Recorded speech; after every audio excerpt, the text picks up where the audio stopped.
जी नाज़रीन, अॼु नसीराबाद में वापडा हाइड्रो इलेक्ट्रिक यूनियन पारां एहतजाज कयो वियो आहे, जंहिंजी अॻुवाणी चेयरमैन दीन मोहम्मद पंवर, असदुल्ला खोखर ऐं ॿियनि कई आहे।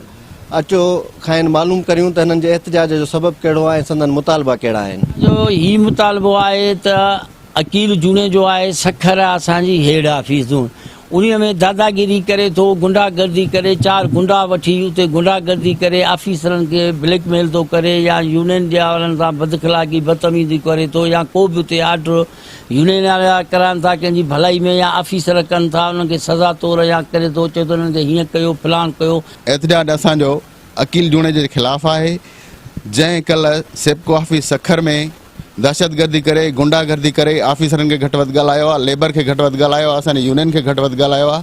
असां उनखे चिताव ॾियण था चाहियूं त महिरबानी करे पंहिंजी दादागिरी, दहशतगर्दी ऐं गुंडागर्दी बंदि कर। सखर में जेको अकील जुड़े जे कुझु शरपसंद अनासिर पाण सां गॾु करे एशआर ऑफिस में जेका दहशतगर्दी फैलाई आहे, जेका ब्लैकमेलिंग ऑफिसरनि सां कई अथई, जेका बदतमीज़ी कई अथई, अॼोको इहे एहतजाज उन्हनि जे ख़िलाफ़ु आहे। नाज़रीन, हिननि जो इहो ई मुतालबो आहे त सखर सेप्को ऑफिस में जंहिं अकील जुड़े जे दहशतगर्दी फैलाई आहे, मुलाज़िमनि खे हरासा कयो आहे ऐं हुते पंहिंजी दहशत क़ाइमु करणु थो चाहे, उन जे ख़िलाफ़ु ई एहतजाज आहे। हिननि जो इहो ई मुतालबो आहे त खेसि बिना देर नौकरीअ मां बरतरफ़ कयो वञे, उन जे ख़िलाफ़ु केस दाख़िल कयो वञे। जेकॾहिं हुन जे ख़िलाफ़ु का बि कार्रवाई न थी ऐं हू मुलाज़िमनि खे हरासा करण वारियूं हरकतूं बंदि नथो करे त हिननि जो एहतजाज जारी रहंदो।